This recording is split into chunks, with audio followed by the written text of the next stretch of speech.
comme mission d'observation, la SENCO et l'ECC, nous sommes dans la dynamique d'accompagner la CENI pour crédibiliser davantage le processus électoral.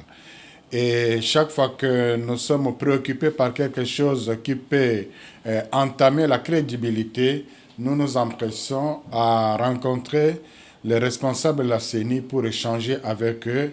Et là, je suis heureux que jusque-là, on a toujours une oreille attentive.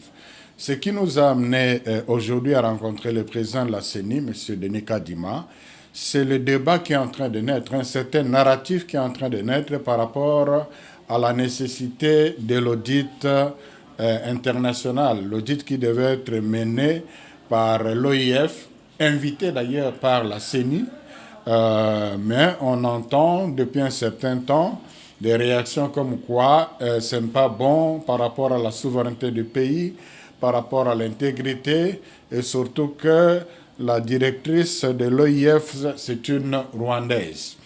Alors, il y en a qui vont jusqu'à dire qu'il faut vraiment seulement que ce soit un audit national. Et nous, ça nous préoccupe. D'abord, les arguments sont politiques, ça peut se comprendre politiquement par rapport à la présence de la Rwandaise à la tête de l'OIF. Soit dit en passant que parmi les institutions qui défendent l'intégrité nationale et la souveraineté nationale, il y a la SENCO qui a dénoncé l'attitude, l'indifférence de la communauté internationale par rapport à ce qui se passe au Rwanda. Je vous informe que nous venons d'avoir une mission conjointe avec l'ECC aux États-Unis pour justement sur la situation à l'Est.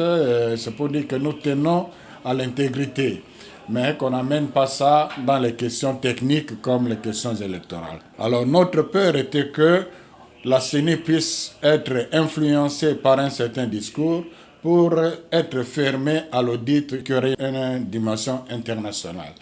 Et nous avons échangé avec le président de la CENI, qui est conscient, et d'ailleurs il nous a répété que c'est lui qui avait invité l'OIF. Il n'a rien à cacher par rapport à un audit qui aurait une dimension internationale, c'est ça qui nous a rassurés. Donc franchement, nous regardons dans la même direction. Donc nous disons, si ce n'est pas l'OIF pour des raisons que nous dirons politiques, on peut trouver une alternative pour dire qu'une alternative qui rassure. Pour nous, l'alternative qui rassure et aussi par rapport à l'objectivité, même de l'efficacité, on peut avoir des compétences. Le président Denis Kadima, c'est ce que nous pouvons trouver dans le pays, c'est ce que nous pouvons demander. Et il est sincère là-dessus que ce serait difficile que de trouver une organisation qui ait toutes les compétences ici et aussi pour des raisons psychologiques aussi. Voilà, donc je me résume en disant que nous sommes venus l'alerter et là,